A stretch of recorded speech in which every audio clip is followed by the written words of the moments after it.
So for class session 3, we're going to um, talk about the analysis, the policy analysis on a continuum um, with some focus on social welfare policy analysis, some of the basic concepts. And I'm introducing what I'm calling the FLIE, FLIE. This will talk a lot more about this in the weeks to come, including next week, when we'll expand on the discussion. But I want to introduce this to you today because this is the model or something similar to this that you'll use to do your group presentation. So I kind of want you to start thinking about the nature of the presentation, what form it will take. I will give you like a few other models beside the FLIE, but this is the main model, and would encourage you to just start thinking in terms of this. So when you meet in your group, you can think in terms of the distribution of the work with this model in mind. So we'll talk about that, and then I'll do an overview of chapter 3. For most of the slides, I will not be speaking, but when I get to the FLIE, I will talk a little about that, and we'll talk about different parts of the chapter itself.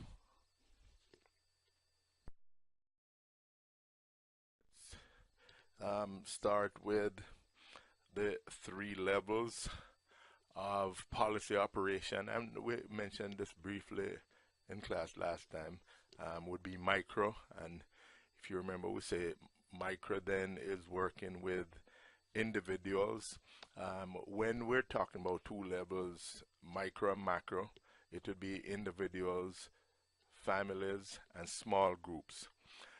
When we talk about 3 levels of policy operation, then micro is addressing individuals and families.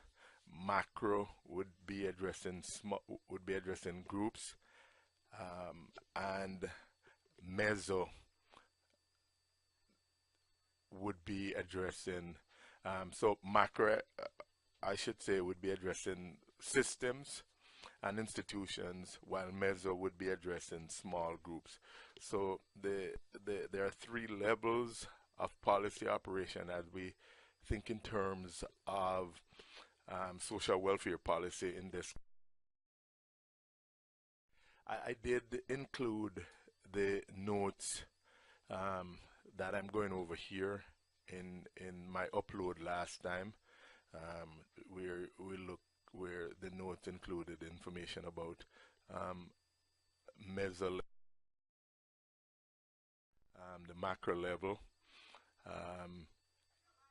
That includes things like broad laws and regulation. And the point here that macro level policies tend to be established by government regulation or private non-profit statements, while the private for-profit sector is more reactive than generative on the macro level.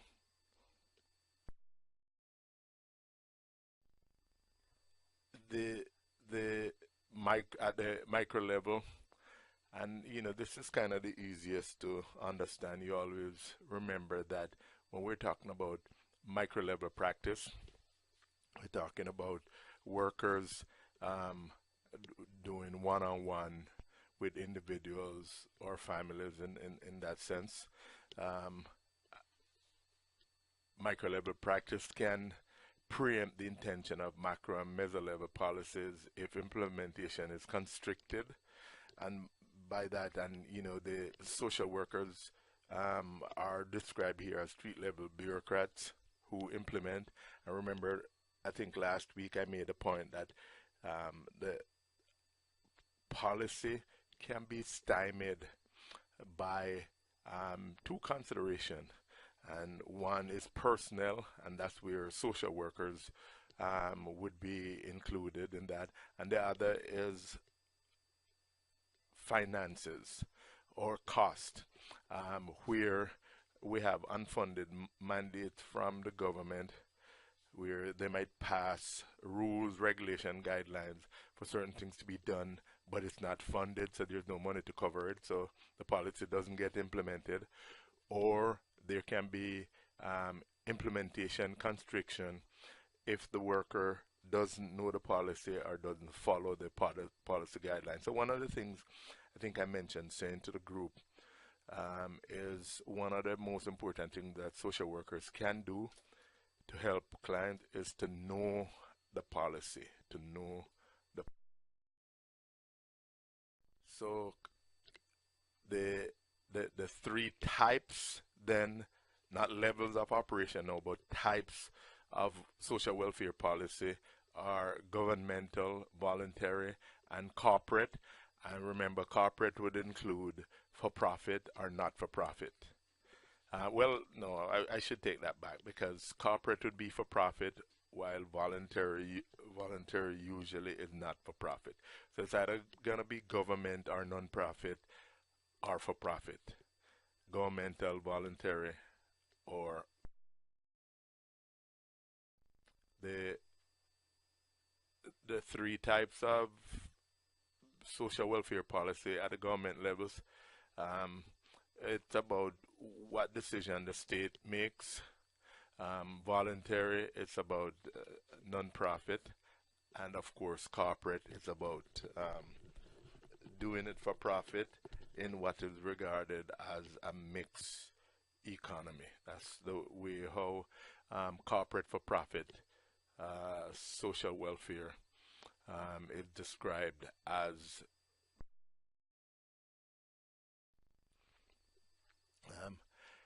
Again, we have said this like in a number of different ways before, that social welfare policy is often developed in response to social problems. We also said that social problems are socially constructed, and so it depends on who is being affected and who is determining that a problem exists. We say it's important to remember that not all problems become social policy. Social welfare contributes to the maintenance and the survival of society, not just as a symbol of altruism.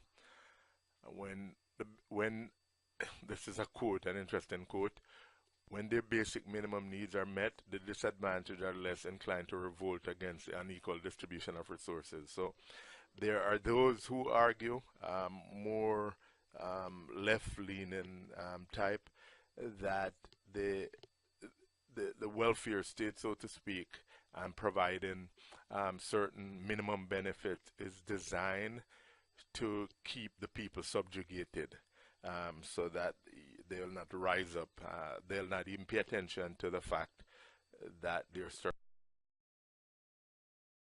So let's get into chapter 3 that talks about social welfare policy analysis, some of the basic concepts, and I'll go over some of the main attend to. Governmental decision have three central aspects, and this has to do with the degree of change in the policy represented by the division, by the decision.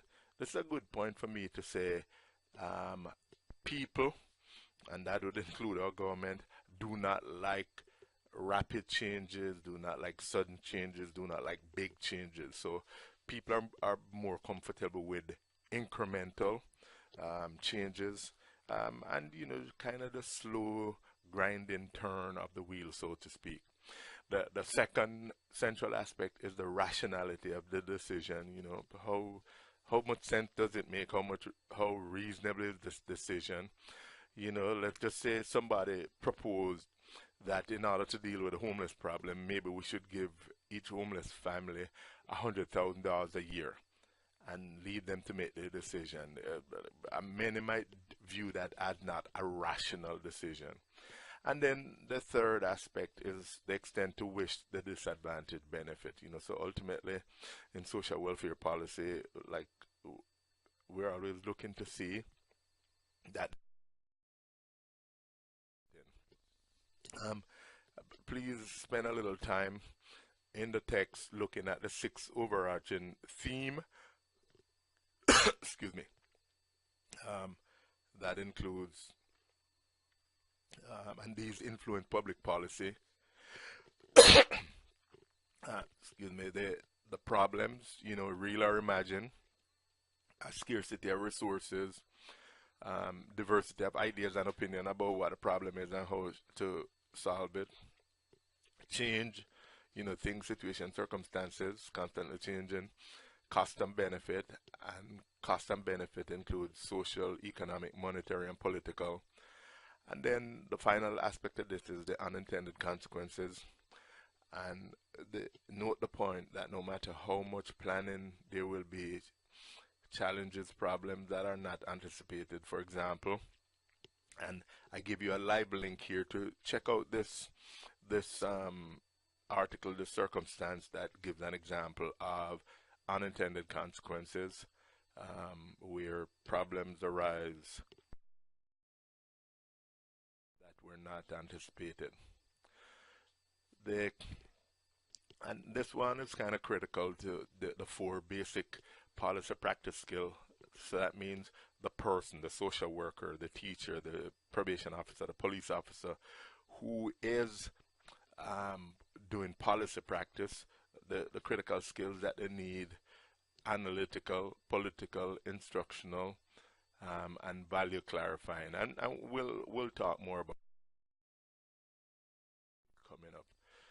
So we've talked about political ideology and how um, a lot of policies are driven by these ideologies that go from extreme left to extreme right and everything in between. But the political ideology have two dimensions: the goals, how society should be organized, and the method, the most appropriate way to achieve this goal.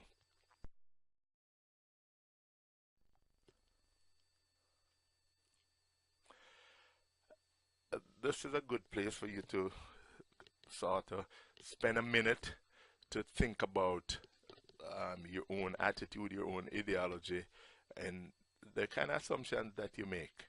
What has value, what is worth living and dying for, what is good and true, what is right, and the interconnection between values, ideology, and social welfare policy.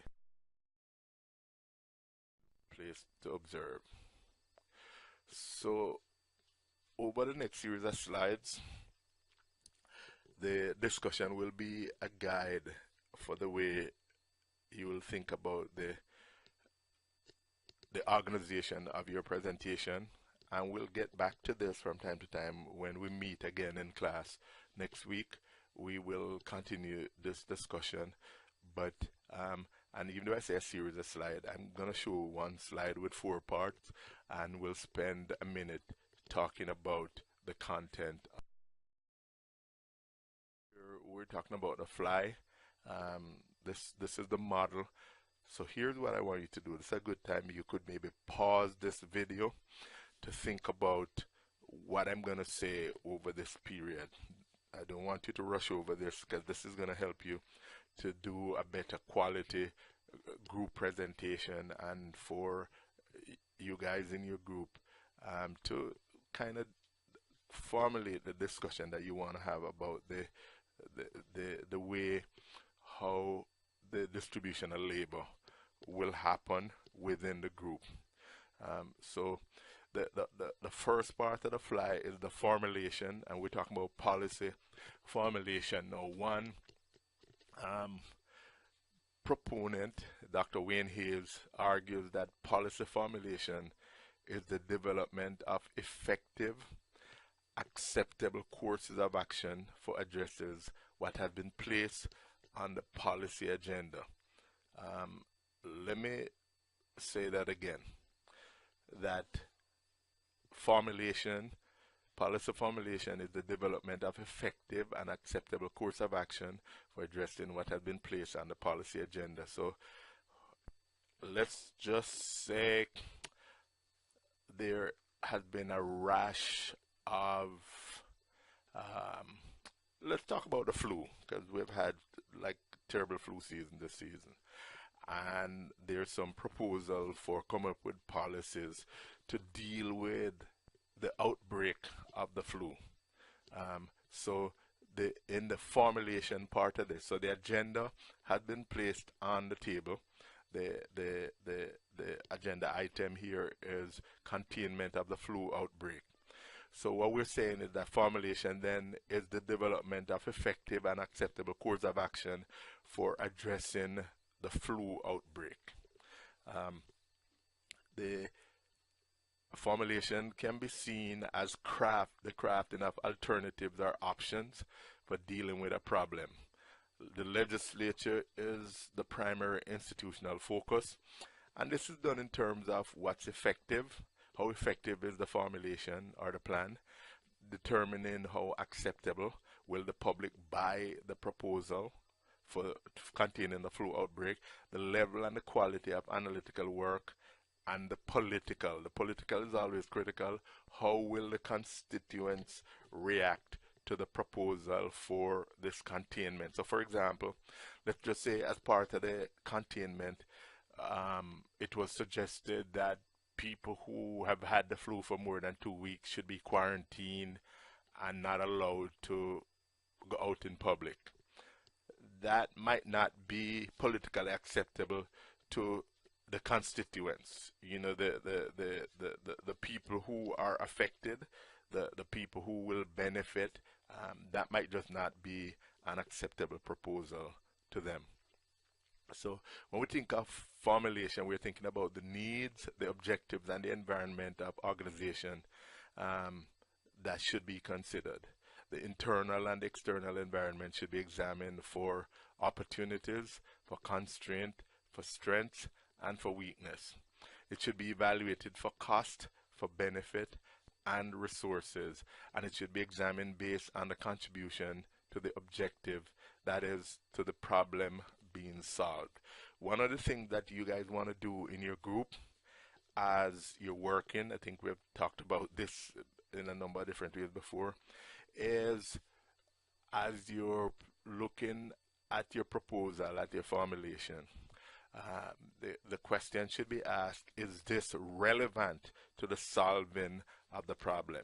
As you're working in your group on any proposal, the conversations that are happening, is this relevant to the activity or the reason for which we met to resolve problems? Is this working?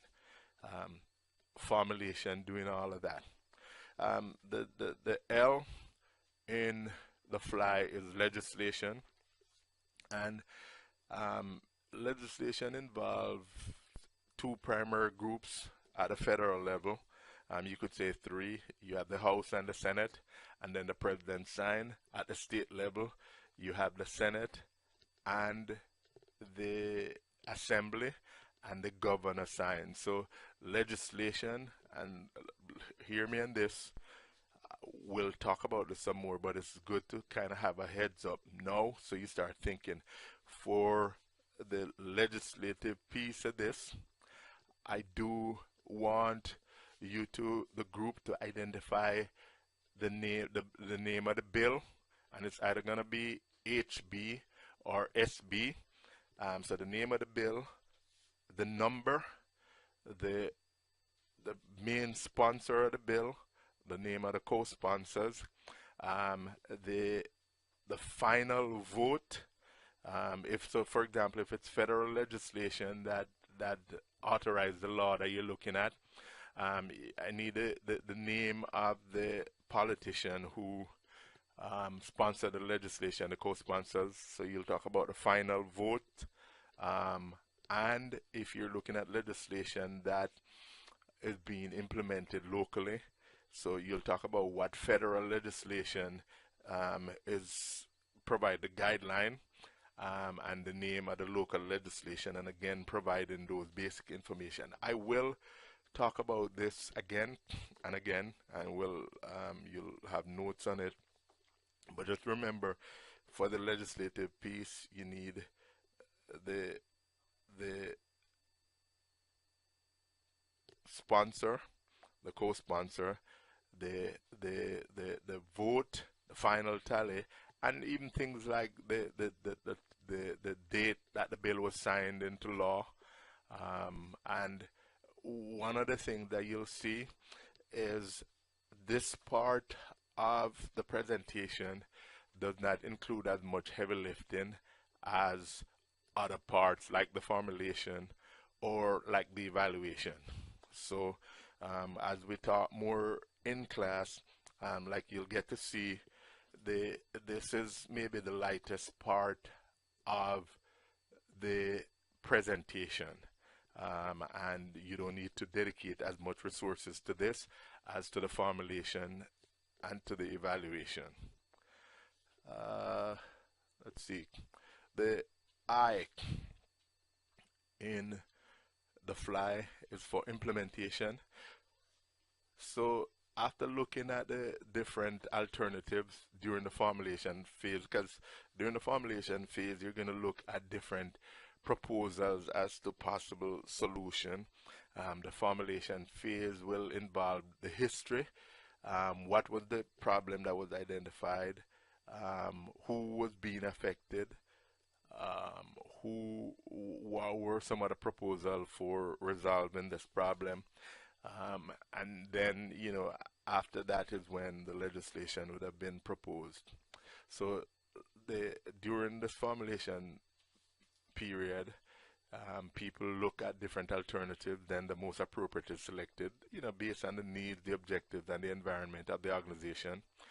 The internal and the external should be examined for opportunities for constraint, for strength, for weaknesses. It should also be evaluated for cost, as well as benefit and the kind of resources that are necessary. So when we talk about implementation, then the question is, what is implementation? And according to the public policy program at Pennsylvania State University, policy implementation represents the stage where government executes an adopted policy as specified by legislation or policy action. So implementation is really the execution of laws that are passed by the legislature. Is as strictly and as straightforward as that. So at this stage, the various government agencies and departments responsible for their respective area policy are formally made responsible for the implementation. Here's another way to think about this. Policy implementation is what happens after a bill becomes law. This task defaults to the government executive and necessitates the designation of government agencies as having the responsibility for such new policy. Public policy is implemented to effect some changes in the behavior of a target population, and it can normally be assumed that this change will ameliorate some public problem. The way that I want for your presentation, the way that I want you to think about the implementation and how you'll do your group planning around this is, let's just say you've identified a piece of policy or legislation being worked on. What you'll do in presenting to the group is to identify how this was rolled out. Did they do public service announcement? Did they do flyers? Did they go around and have public meetings? Did they poll people? So look at what happened. You can find some of this in the records. You can find some of this in newspapers. One of the things that I'd encourage people to do as you think about your policy, if you're doing local state policy, is maybe contacting the local office of places that the bill came out of, to speak with somebody and find out how they do rollout of policy in terms of implementation. And we'll talk some more about this when you have a chance to ask questions. But again, I want you to start thinking about it. So it stands to reason that unless the stipulation of a given policies are actually carried out, the problem will persist. According to the text, Policy is communicated through policy manuals, policy handbooks, policy memorandum, media, word of mouth, public service announcements, etc. All of these are means of implementation. All of these are means of implementation when the policy get communicated through the manual, the handbook, the memorandum, through media. Media might be advertising, public service announcements, etc., etc., etc. Implementation also, and we've made this point. This is not so much related to your group presentation, but just this awareness that although a policy can be enacted, it might not be implemented, and this can be hampered by inadequate authority, personnel, or funding. Inadequate authority, personnel, or funding. Many social workers become disenchanted because of such issue where like you have policy that comes out but no money to support it. All right, let's move on to talk about the evaluation. This might be where you need to put some energy in, because this is where you're going to find the peer-reviewed articles, not information from the website, the government public agency website, even though you'll use some of that, but where people actually take unbiased analysis and look at the policy just to see, is it working? Are the people benefiting? Is it costing what they say it would cost? Those are the kind of things that you're going to look at in the evaluation. So this is how Coffinists say evaluation is a general judgment about quality, goal attainment, program effectiveness, impact, and cost. I'm going to put it to you this way again. Evaluation is about examining whether the policy is doing what it promised that it would do. Are people benefiting? Is the cost effective? Is it attaining the goal that it set out to do? They said that they'd reduce the flu outbreak by 50%. Is that happening? Is it effective? Is it having the impact that they say that it would do? So the final thing that I want to say about evaluation is that evaluation takes 3 forms, and that would be logical, quantitative, and ethical. Logical, quantitative, and ethical.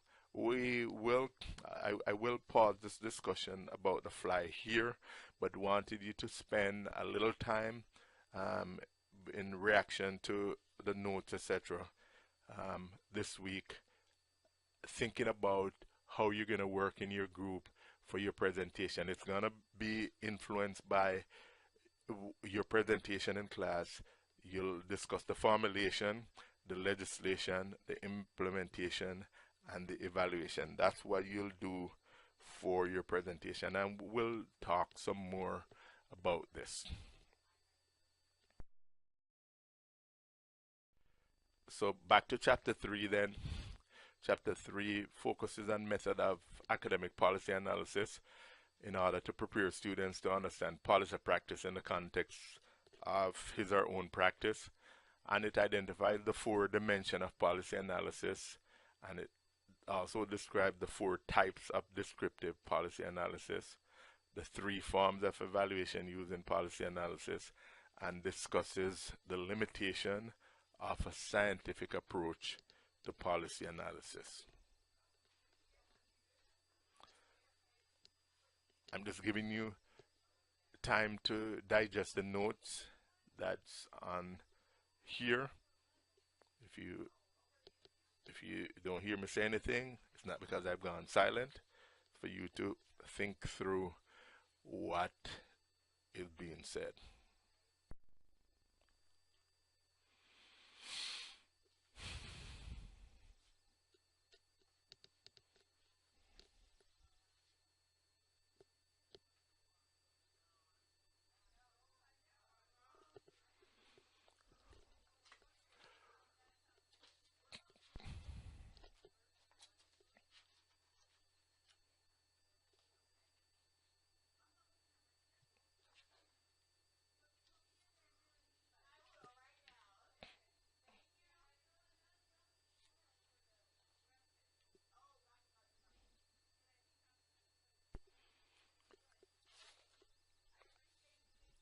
I hope you could pause here to go take a look at page 37 of the text, um, table 3.1, that talks about approaches to policy analysis, and would encourage you to spend a little time on that.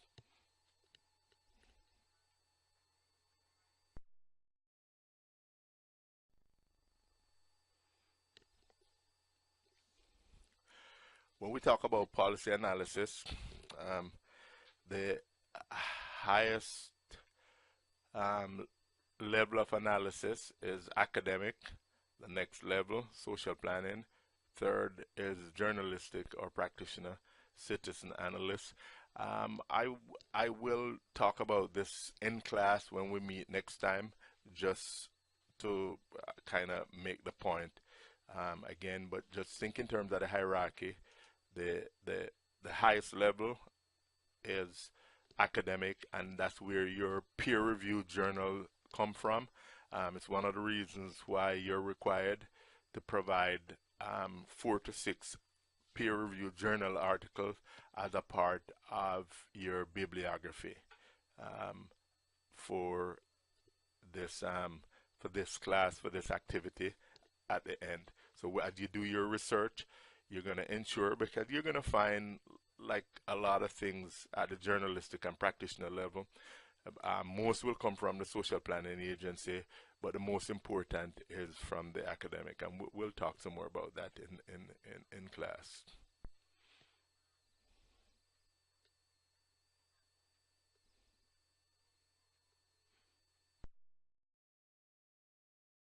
So the 4 type of analyses: descriptive, content choice, and comparative. And back to page 37. The question is, who is most reliable to do analyses? And the answer is the academics doing policy, applied policy research.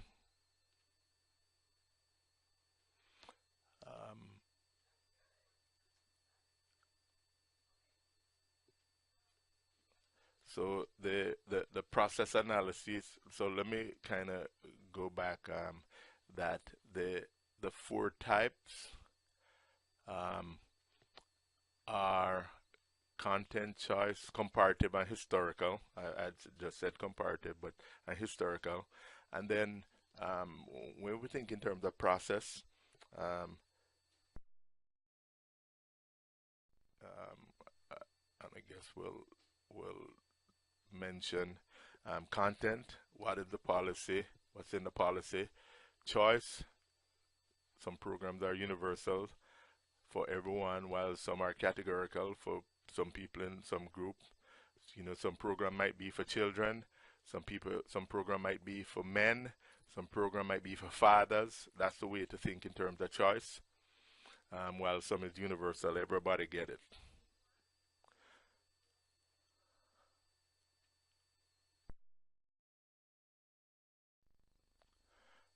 And comparative is, as it says, just comparing policy across 2 or more settings, most commonly between nations. So you might look at how Britain does healthcare compared to Canada, or how the US does something compared to Germany.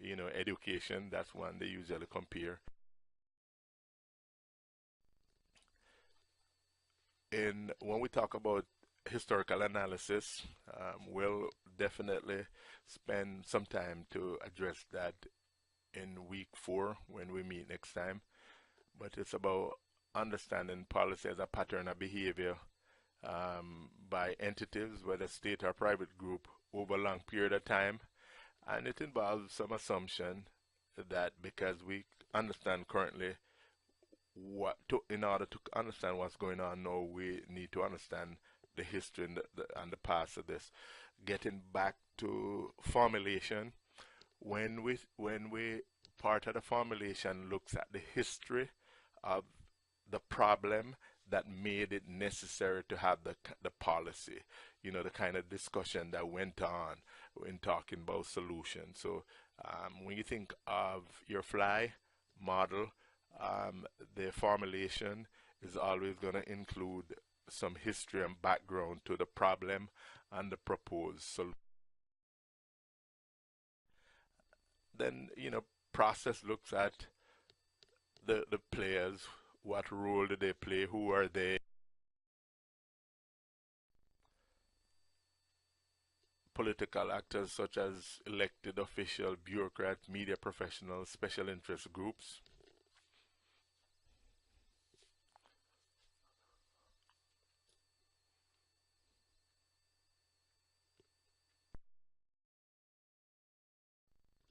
We've mentioned this about evaluation before, and we said that evaluation takes three forms. I talked about this, so this is like in the broader context, not just about the FLIE here, but just thinking in terms of evaluation and what happens.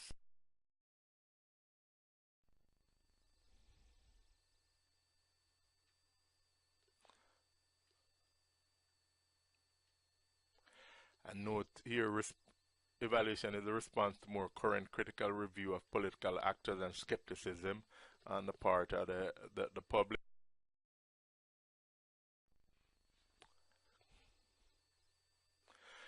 The question is asked all the time, is political analysis science or art? And the text argues that it is both. It is science, art, and politics. Science, art, and politics. So scientific method is used, the art of advocacy is deployed, and the analysis serves as a tool for persuasion used by those with or seeking power. So, it's about being a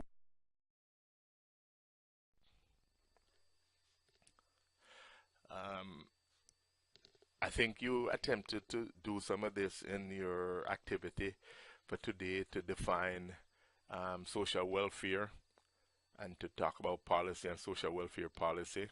So this kind of give some definition, and policy is a loose and imprecise term, here meaning the principles, guideline, or procedure that serve the purpose of maximizing uniformity in decision making. I think we have made this point at least 20 times, so that should be sinking in your head by now, that policy is loose and imprecise, but it means principles, guideline, procedures that serve the purpose of maximizing uniformity in decision making, rather than kind of have everybody doing their own thing and producing different mixed results.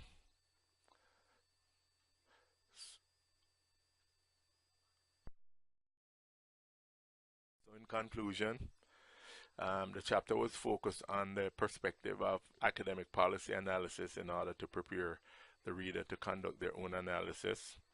The creation of rights to the benefit will result in universal allocation of such benefit. And as I suggested, that you have to be willing, be prepared to dig deeper to understand what is coming at you.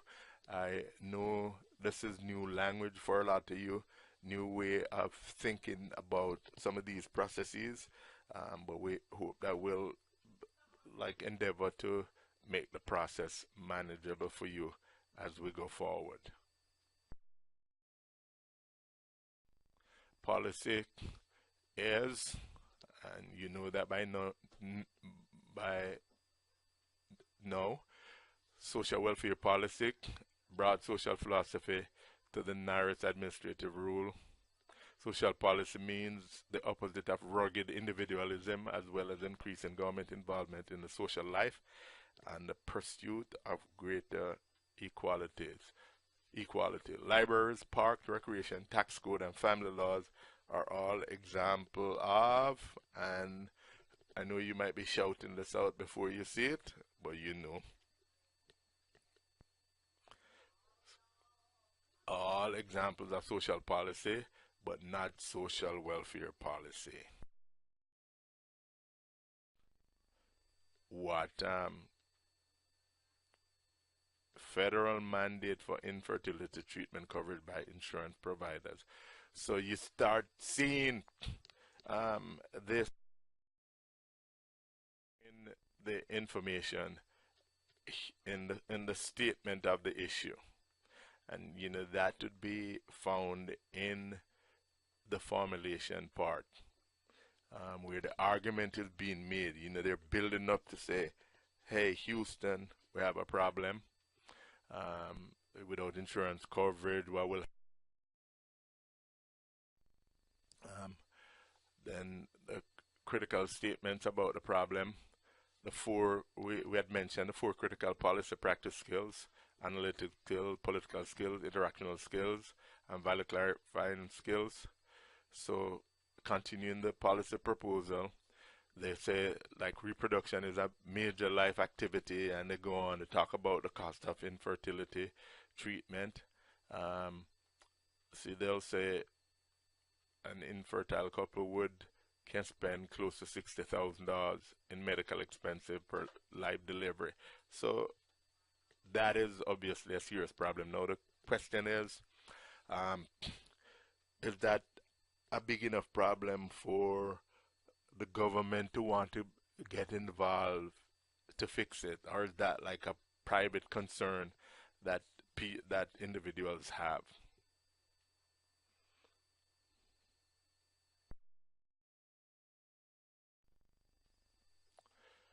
So, like, people are continuing to lay out the argument for this problem. So, what I want you to do, since I'm not spending a lot of time on this, the link that I gave you for this specific issue, you can click on that link and actually go to the original article. Like you have a minute to see federal mandate, local provider, patient and what patient would, the advantages, the disadvantages. So all of these things get laid out. You can't just say, this is what we want, this is how it would go, but you actually have to make the argument. As you see, this is being laid out. And when I say you here, I don't mean for our purposes. This is not what you'd be doing. This is what is done for people proposing policy. Now, in your presentation, you're going to identify some of these arguments that were made. What were some of the advantages and the disadvantages that were identified. And a key thing that I'll say here is, and we'll talk about this in class so you don't get bogged down. Remember the limited time that you have for your presentation, so you don't have to tell everything. You'd want to have it in your outline so that at least I get the picture. And what you are doing with your presentation is condensing the argument and be convincing in presenting it to your classmates so that they have a full sense of the policy, the history, the background, the formulation, the legislation, the implementation, and then some feedback about the evaluation. Go back a little. Here, they're talking about this restricted mandate similar to the structure above, and then again, the disadvantages. In other words, like they're looking to convince the people who are going to fund these projects, who are going to pass the legislation. They're looking to convince them. Another option that they identify, the difference in Illinois and Massachusetts. They're giving you advantages and disadvantages. This is like a full-blown out proposal for a policy from this organization, this individual to the. So in the final analysis, it comes to the policy recommendation, and they talk about the rising usage rate of infertility treatment. They also talk about some of the state reform in some areas, um, the, the time needed for broad implementation, talk about the federal mandate without significant restriction, streamlining care. And they say while this option costs money, individual burden will be very minimal. And then they talk about the cost of infertility treatment, and art have been steadily falling with rising usage, and they suggest that infertility treatment will be more affordable as the market grows through expanded insurance coverage. So this is a sample, an example of looking at a policy proposal from formulation through recommendation here. So the piece that would be missing would be legislation and evaluation. Okay, well, we'll see you next time, and have fun as you look at chapter 3, and especially on the FLIE: formulation, legislation, implementation, and evaluation.